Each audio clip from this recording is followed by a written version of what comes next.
Hey, this is Kevin DDR here. I'm just recording a little video about something that a lot of people have asked me about recently, which is my JAMMA arcade game capture setup. As I'm sure it's no surprise to any of you, I play mostly JAMMA arcade games. By that I mean games from the 90s and onwards, more or less, using the JAMMA standard, which, let me run and grab a board just to show you in case. Any board. And let's take the board that's in my cabinet right now, actually. This is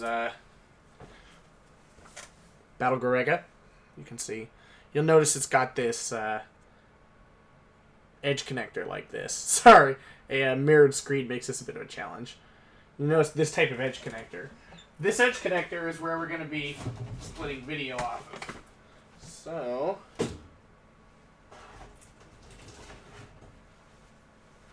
there are a few ways you can go about capturing video from a JAMMA board.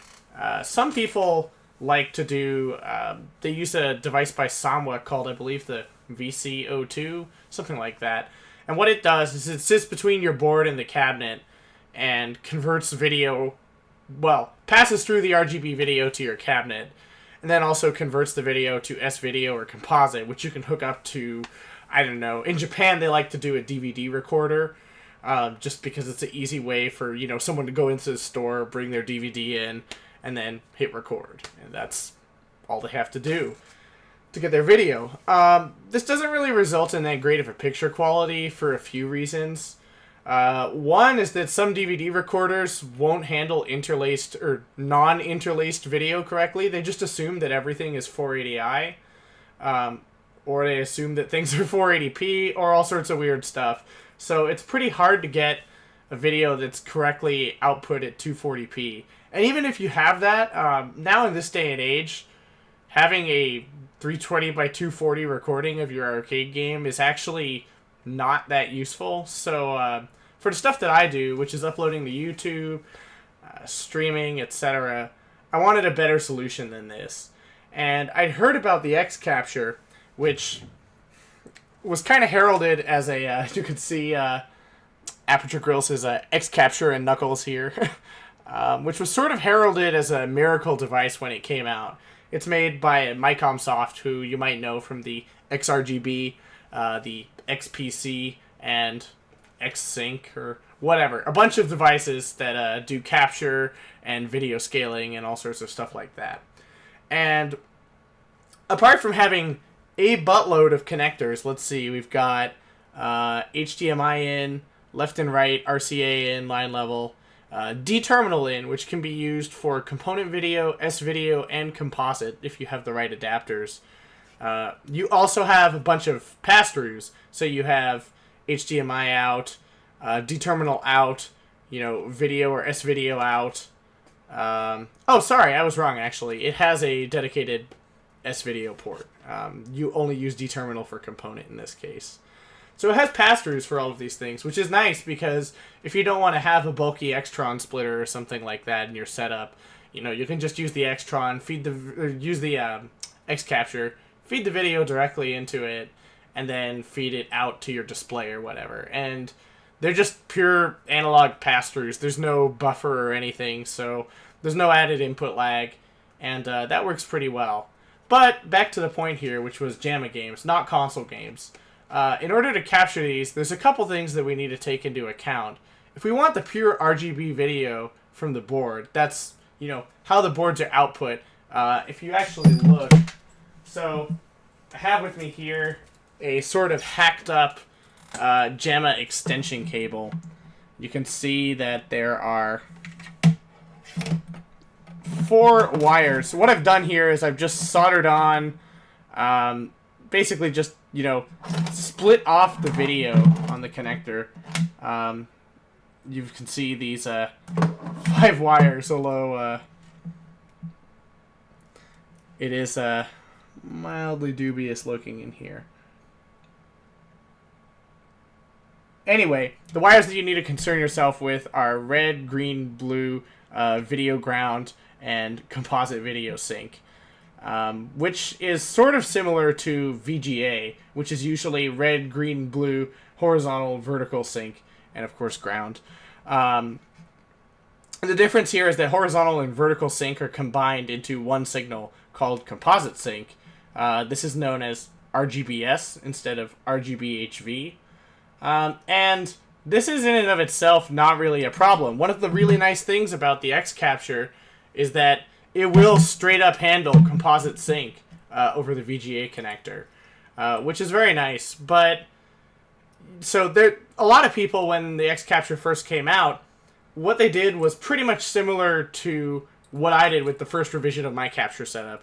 So I guess I'll go through that first, which is I had this cable from Franco B that he made a long time ago, which was actually for use with a Gombus video scaler, which takes the video out from your JAMMA PCB, scales it up to whatever resolution you want, horribly I might add, and outputs it over VGA with a separate, horizontal and vertical sync. And so what you can see here is we just have the VGA basically split directly off, and I would plug that into the X Capture, and the X Capture is remarkably good at syncing to pretty much any kind of weird, non-standard, not quite 240p signal, which arcade games like to use.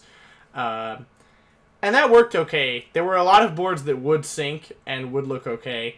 Now, one thing to point out here is JAMMA video is usually, well, not quite 5 volt, I should say, but 5 volt, peak to peak. So basically, the maximum video level over the RG and B lines on JAMMA video is 5 volts. Now, VGA normally, I believe, is 0.7 volts. So, if you plug in a 5 volt signal split off from JAMMA into your X Capture, well, as it turns out, you won't actually blow it up or anything, but the picture will be super blown out, and it'll look really bad. It actually might lose sync as well, because it tends to get confused when there's too much going on and the video signal is fed way over the expected level. So in order to fix this, what I've done here, now the Gombus can handle the 5 volt video. It's designed to have an input from, an arcade PCB. So originally this cable didn't have any resistors. So what we've done here is inside this little heat shrink tubing, which you can't see really, we've hacked resistors in on the RG and B lines. These are, I believe, 150 ohm resistors. And then, because, JAMMA is dumb and nothing is really standardized properly, what we've got here is a 1 kilo ohm potentiometer on the sync line. And this just is because different boards output slightly different sync levels. They actually also output different video levels. But having a potentiometer, I thought at the time that I built this, I didn't think it was that important to have a pot on the RG and B lines just because it would make a horrible mess at the connector. And I figured, 150 ohm, that's probably close enough for most boards. And in fact, it is. Some boards have a little bit of a blown out signal with it, and actually when I hooked them up to my NewNet City, which has a VGA input expecting monitor with the 150 ohm resistors, sometimes the video looks very slightly blown out depending on the board, but it's pretty good. Everyone who's seen it has said, wow, it's so good and clear. And for capture purposes, if you've watched my stream, it seems to work okay. A future improvement might be to throw a triple ganged potentiometer on the RG and B lines. But this is actually not as easy as you might think it is, because when you apply the same resistance to the RG and B lines, you don't actually get a truly even color balance depending on what resistance you have it set at. So essentially, you don't want to linearly adjust RG and B. You actually might want to not quite adjust all three the same. And until I find some way to apply a gamma curve or something similar to that, using an Arduino or something, I'm just sticking with the 150 ohm resistors. And so you take that output that's run through the 150 ohm resistors. You can see it's just soldered onto a little shitty DB15 header, which you might know as a VGA header. So I take that VGA cable, plug it directly into the X Capture, and it works. It works for most stuff. The problem with this, though, is that the X Capture doesn't really do a very good job of scaling the video or really getting, like, clear capture. It looks okay, but it's not really, I don't know, pixel perfect. And, of course, you know, its scaling algorithm is just generally not that great. So I thought, you know, I wonder if there's a better way to do this. And I experimented with a data path capture card, which lets you feed in, you know, the exact pixel clock, you know, horizontal lines, etc., you know, sync pulse length and all of that stuff to get a truly pixel perfect capture. Now, the problem with the data path card is that it's a real picky son of a bitch. It doesn't really have a functioning direct show driver, so pretty much the only way that you can use it with something like OBS or Amarek is to open the Vision RGB program that they provide with the capture card, and then that has a little window that you can then window capture and, you know, put in your OBS scene or, you know, whatever program if you're choosing. And this solution works for some people, but I found it kind of kludgy and it wasn't that great. So, in comes the device to save the day, the OSSC. You can see it's this little kind of black acrylic box. In the past, what you would have done if you wanted better scaling is used Microsoft's XRGB 2+, XRGB 3, or the newer, well, I say new, but it's really not that new, the XRGB Mini FrameMeister, which a lot of people use for hooking up their retro consoles to their LCD TVs.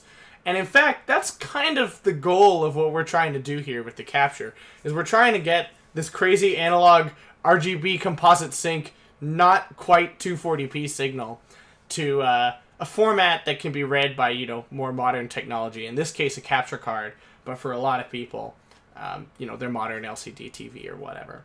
So, what does the OSSC do, you might ask? Well, I believe it stands for Open Source Scaler Converter, or Open Source Scan Converter, something like that.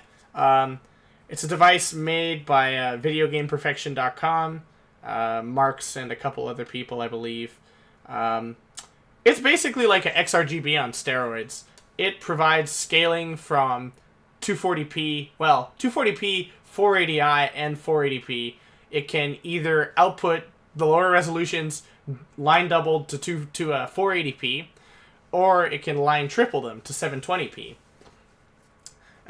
Input-wise here, we have a VGA connector, which you can feed component video, RGB sync, or RGB HV over. It takes all three over this connector, which is pretty crazy. I don't think any of the XRGBs do that, and if they do, I've certainly not seen it. You've also got these RCA jacks, which you can feed, you know, component over or RGB sync on green, stuff like that. Or sorry, it does not take component over the VGA connector. It takes RGB sync, RGB HV, or R sync on green, blue. Sync on green is kind of a weird, I believe, Sony standard, or at least a lot of their stuff has it, that was used, you know, a long time ago and generally isn't used so much nowadays. Well, isn't used at all. It also has a SCART connector, which, for those of you who've delved into the world of PVMs and BVMs and all of that console RGB goodness, or if you're just from Europe, you might recognize this, which is, you know, it's basically the standard for kind of, you know, TV-level RGB signals. So it takes all of that stuff and scales it and outputs to DVI. And if you're using the SCART input and you have audio, it also outputs analog audio out through this 3.5mm jack. Now, you might be like, DVI, man, that sucks. But keep in mind that DVI to HDMI is not like a conversion. You know, you can actually feed an HDMI signal through a DVI cable and, you know, have the pins mapped to HDMI pins. So if you have, let me see here, something like this, which, well, this might be a pain to pull out from the depths of my table, is a DVI to HDMI cable. You can get them on Amazon for like a couple bucks. you can actually tell the OSSC to output in HDMI mode, and then, you know, feed the output into your capture card. So essentially what we have here is an analog to digital, you know, line doubler, line tripler converter. And you might think, oh, that's pretty decent. One of the really nice benefits of the OSSC, though, is that it's more or less completely lagless. I believe it has something along the lines of 2 scan lines of lag when not deinterlacing. Which, to put that into perspective, each image in 240p is composed of 60 frames of 240 scan lines, right? Or roughly 240 scan lines.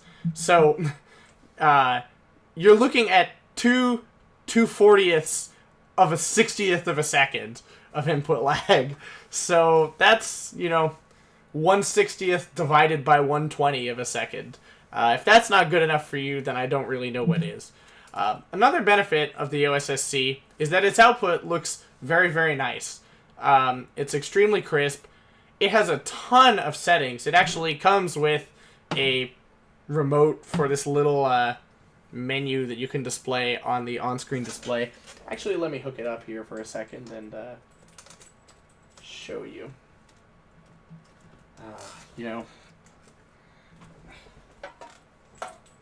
How much I'm getting paid to do this, I really should put a little more preparation into these. Okay. Ooh, that's going to be impossible to get to display. Hang on a sec. Let's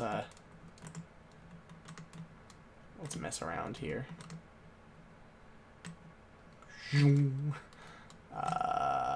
Okay, this can do.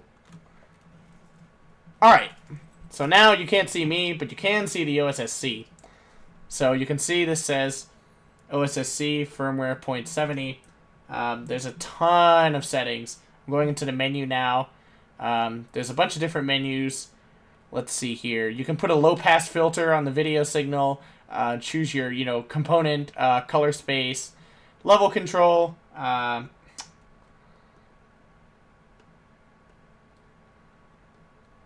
Sampling options. You can set the sampling phase. For 480p, you can choose 640 by 480 or 720 by 480. There's a ton of other stuff. Sync options. Now, this is critical because keep in mind, for arcade boards, as we already talked about earlier, the sync levels are not going to be consistent.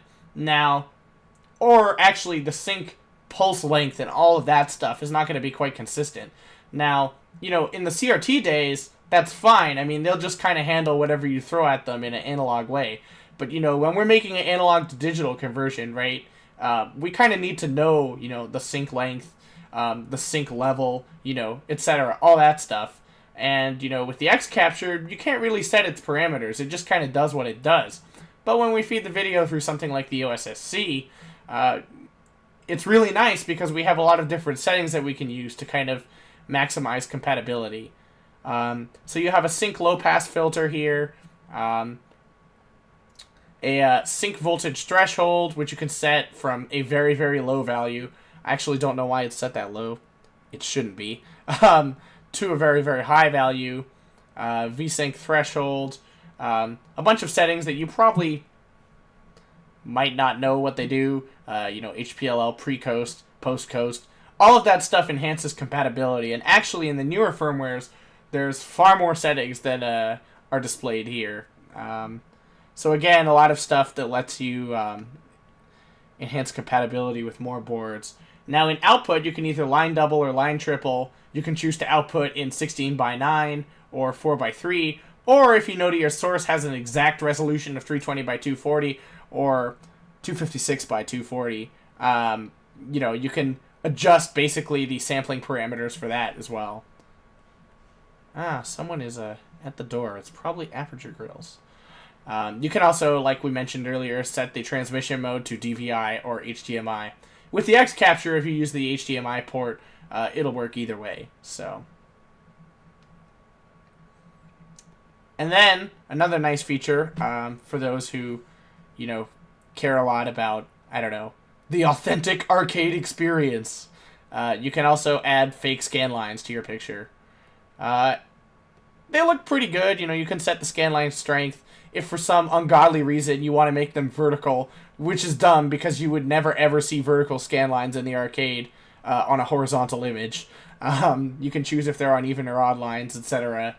You can do all of that stuff in here too. I don't really mess with that, but you can. And of course, it has upgradable firmware through a micro SD card. So, that's the OSSC. So what we do is we take our VGA signal that's fed through some resistors and, you know, the sync potentiometer, and let me bring back up the brightness here. Well, the exposure. We take our signal that's fed through resistors, feed it into the OSSC, and then that outputs something pretty nice to the X-Capture. Now, one thing to keep in mind with this OSSC setup is that, you know, it outputs a resolution that is not quite 1280 by 720 because it does true line tripling. So if your input resolution is not quite 240p, it's going to output not quite 240p times 3. This is really only an issue for like displays. A lot of TVs just won't handle this and will kind of shit out. Most monitors should handle it correctly. The X-Capture handles it correctly. Now, I can't guarantee your mileage with, you know, whatever shitty Elgato capture card or low-end Media card or whatever you have. Most of them should work. I'm not going to guarantee that they work in this video, but, you know, your mileage may vary. If you want it to work, buy this thing. Now, for audio, you'll notice that I also have, on this same splitter cable, the JAMMA audio pins cut off to a 3.5 millimeter jack. This actually, I don't use this 3.5 millimeter. The JVS to JAMMA harness that's inside my Net City also has RCA jacks on it. Now, as I found out the hard way when I bought it, of course, those RCA jacks, you know, RCA is never ever used for non-line level audio, or at least not in my experience. So putting non-line level audio on RCA connectors makes me wonder exactly what the person who was making that harness was thinking. So to fix this issue, which you're going to have, I might as well add, you know, if you're splitting video audio directly off of the JAMMA harness, is a line level converter. It looks something like this. It's got a bunch of little, you know, wires sticking out of it. What this does is, so JAMMA games, again, in their infinite wisdom, JAMMA decided, you know, let's just have unamplified speakers in the cabinet, and let's not have an amp or anything. Let's just put an amp on every single game board out there in existence. Which I guess made sense, kind of. You know, it cut down on the cost of cabinets and stuff like that. But for capture, it's a little bit of a nightmare because, you know, coming off of the edge connector, we have amplified audio, which you obviously don't want if you're feeding, you know, your audio into a capture card or something. So the line level converter just converts it back down to, as it says, line level, which is what we want to feed into the X-Capture. So here, you know, you've got your positive and negative for, you know, left channel and right channel, and then also a ground as well. JAMMA games are mono, so, you know, well, mostly mono, I should say. There are later games that also have stereo support. So I only have one channel hooked up here, but you can see I've just run it to a little screw terminal RCA jack. So I go off of the JAMMA harness into an RCA jack, into this input to the line level converter, and then we've got these two RCA jacks that are outputs, and I can plug those into the X-Capture to get line out audio. Now, when I stream, I actually don't use this line out audio because I like listening to the music over the speakers as I play. And if I have my line in audio captured through the X-Capture, there could be a little bit of a delay, or it can cause some kind of weird echo stuff. And instead of messing around with that, what I like to do for my stream, at least, is to just capture both the cabinet audio and, you know, me talking with this fabulous Blue Yeti mic. It's not really the best mic in the world. It gets the job done, though, and it's kind of nice because you can just sort of put it near you and forget it. You know, which gets the job done again. Obviously, if I was making kind of more, you know, serious business recordings and stuff, I would use the line out audio that I have. So when you hook this stuff all together, you get something. Let's see. All right, let's finish this video off by actually demonstrating the output. So I'm going to connect.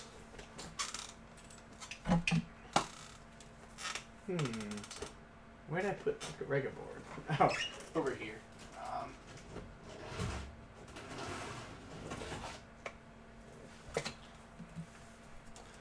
I'm going to connect this Battlegorega PCB to the JAMMA splitter. Make sure part side is up. And then I'm going to connect the other end into my cabinet's JAMMA harness.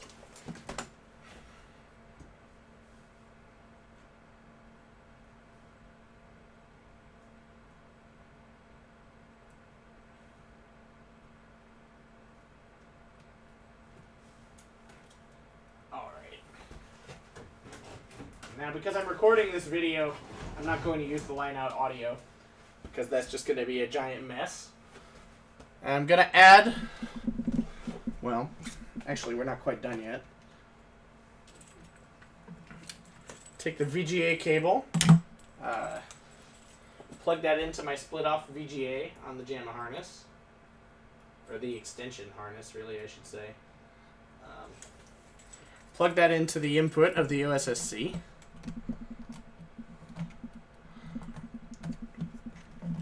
And then plug in my handy dandy DVI to HDMI cable to the output of the OSSC.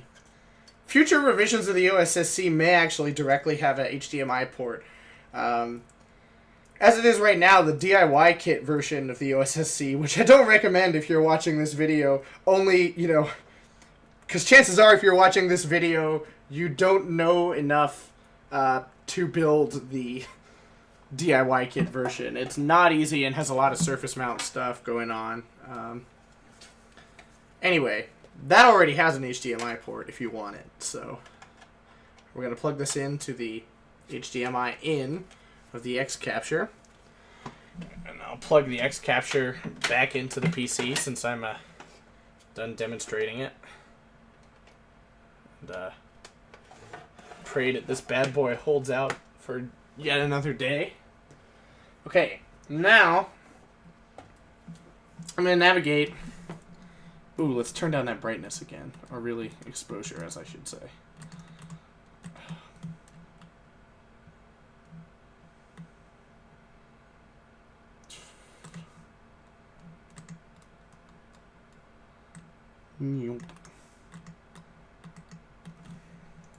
Alright, so I'm going to navigate to the correct source using the buttons on the OSSC. We're looking for AV3, which is the VGA port, and we want RGBS. It'll say no sync, obviously, because nothing is turned on. Now, we should... I can't reach, so bear with me. I turn on the PCB and the cabinet.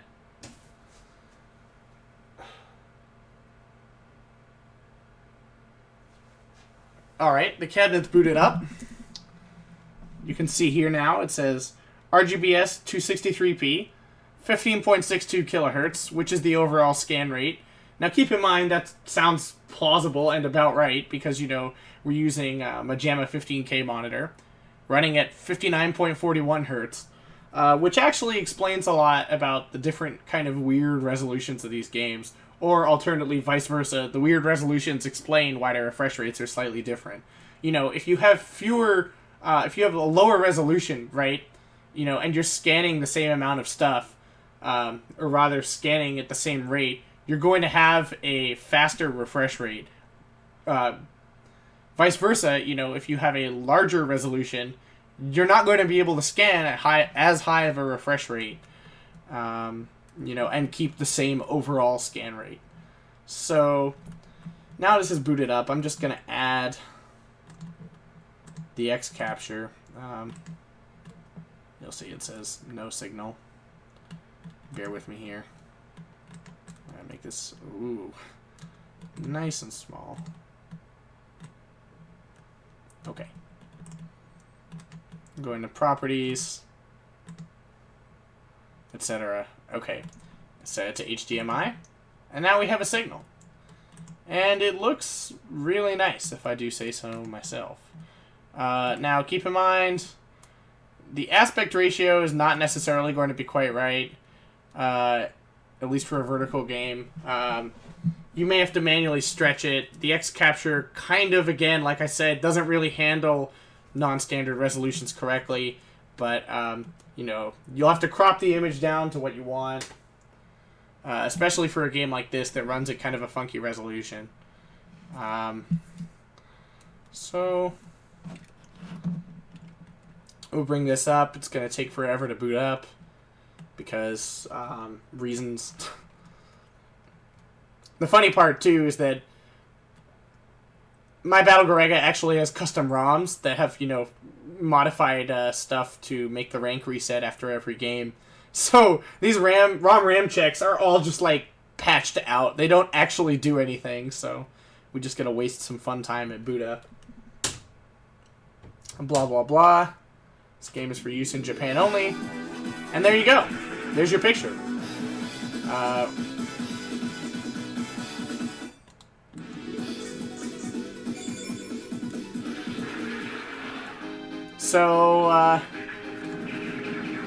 Let's turn on scan lines just to kind of show you what it looks like a little bit with some scan lines.